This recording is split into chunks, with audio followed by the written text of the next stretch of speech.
আমরা অনেকেই এই ভাষণটা সম্পর্কে জানি না। আমরা অনেক ভাষণ নিয়ে এখন গর্ব করি।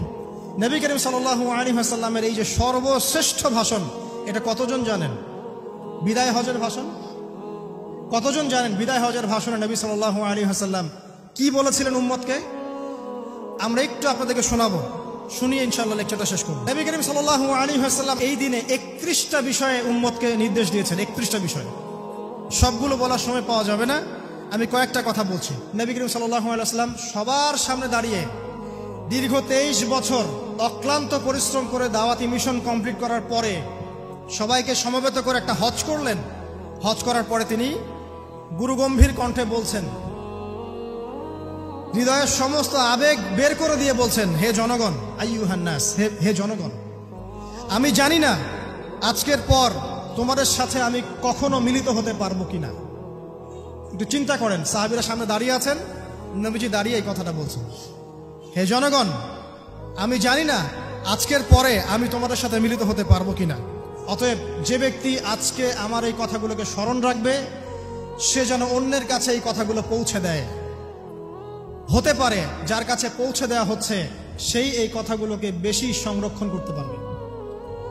আল্লাহ পাক তার প্রতি রহম করুন যে আমার এই কথাগুলোকে অন্যের কাছে পৌঁছে দিবে। নবীজির ভাষণ। এরপর নবীজি বলছেন, জেনে রাখো, নিশ্চয়ই তোমাদের পরস্পরের, মুসলিমদের পরস্পরের সম্পদ, পরস্পরের রক্ত, পরস্পরের এই যে জান, মাল, ইজ্জত, এগুলো একে অপরের জন্য হারাম। মুসলিমদের পরস্পরের রক্ত, পরস্পরের ইজ্জত, সম্মান একে অপরের জন্য হারাম। এর হানি করা একে অপরের জন্য হারাম। ঠিক যেমন আজকের এই দিন হারাম, এই শহর হারাম, এই মাসও হারাম। নবী করিম সাল্লাল্লাহু আলাইহি ওয়াসাল্লাম বলছিলেন, জেনে রাখো, 3টা বিষয়ে যেন তোমাদের অন্তর কখনো খেয়ানত না করে। 3টা বিষয়ে তোমাদের অন্তর যেন কখনো খেয়ানত না করে। 1, তোমরা যে কাজটাই করবা শুধু আল্লাহ পাকের সন্তুষ্টির জন্য করবে। তোমরা যে কাজই করবে শুধু আল্লাহর সন্তুষ্টির জন্য করবে। তোমাদের শাসক বর্গের কল্যাণ কামনা করবে। তোমাদের শাসক বর্গের কল্যাণ কামনা করবে। 3 নাম্বার, মুসলিমদের জামাতকে আঁকড়ে ধরে রাখবে। মুসলিমদের ইউনাইটেড কমিউনিটিকে আঁকড়ে ধরে থাকবে। এই 3টা বিষয় পালনের ক্ষেত্রে তোমাদের অন্তর যেন খেয়ানত না করে।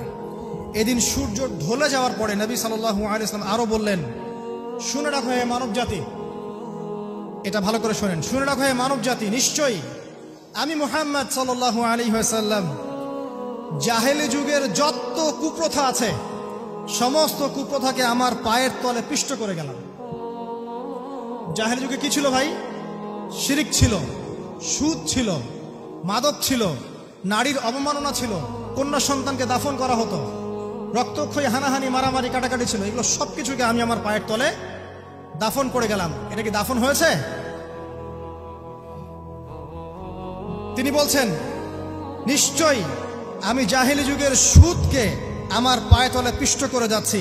সর্বপ্রথম যার সুদ আমি পিষ্ট করছি তিনি হচ্ছেন আব্বাস ইবনে আব্দুল মুত্তালিব, আমার চাচার সুদ। নিজের পরিবার থেকে দৃষ্টান্ত স্থাপন করলেন। তিনি আরো বললেন, হে উপস্থিত জনগণ, তোমরা মেয়েদের ব্যাপারে সতর্ক থাকবে এবং তোমাদের স্ত্রীদের ব্যাপারে সতর্ক থাকবে, তাদের হকের ব্যাপারে সতর্ক থাকবে, কেননা তোমরা তাদেরকে আল্লাহর কালিমার মাধ্যমে হালাল করে নিয়েছো। অতএব তাদের ব্যাপারে তোমরা সতর্ক থাকবে।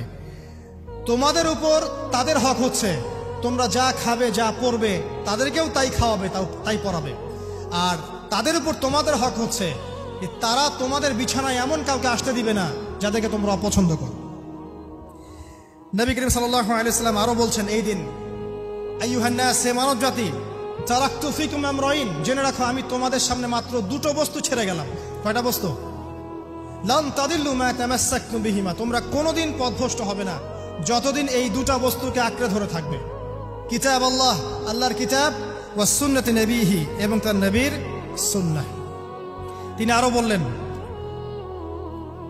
আল মুসলিম, জেনে রাখো প্রকৃত মুসলিম সে ব্যক্তি, মান সালিমাল মুসলিমুনা মিন লিসানিহি ওয়া ইয়াদিহি, যে ব্যক্তির হাত এবং জবান থেকে অন্য মুসলিম নিরাপদ থাকে সেই ব্যক্তি হচ্ছে প্রকৃত মুসলিম।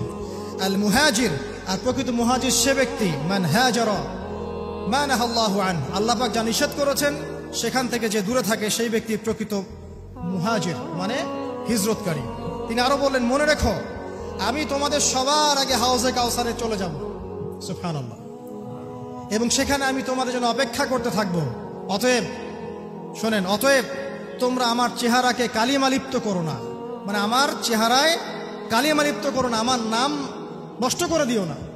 আমি তোমাদের সংখ্যাধিক্য দেখে আল্লাহর কাছে গর্ব করব, আমাকে তোমরা অপমানিত করো না।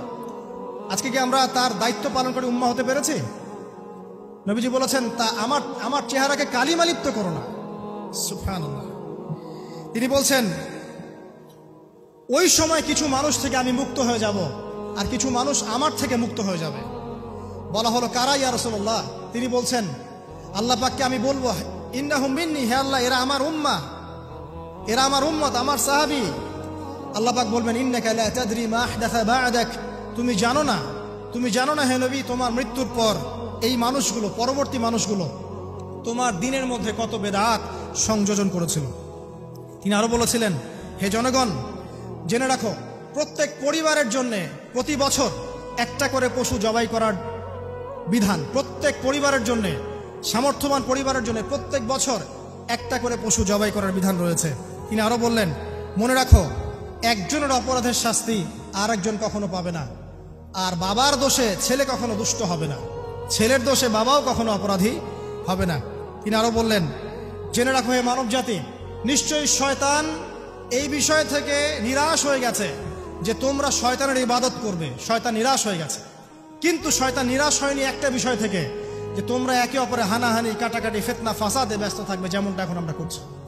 আমরা কিন্তু সরাসরি কখনো শয়তানের ইবাদত করছি না, করছি, কিন্তু মুসলিমরা এখন পরস্পরে হানাহানি, কাটাকাটি, ফাসাদে লিপ্ত আছে। তিনি আরো বললেন যে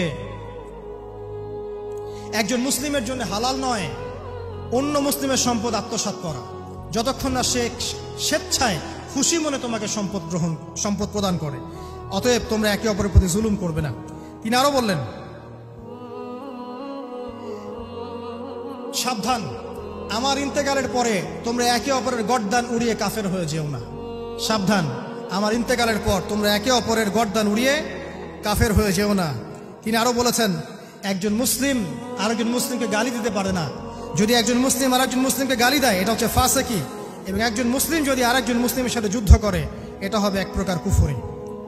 তিনি আরো বলেছেন, হে জনগণ, জেনে রাখো, আমার পরে কোনো নবী নেই, আর আমার পরে তোমরা ব্যতীত আর কোনো উম্মত নেই। এর চেয়ে স্পষ্ট কথা হতে পারে?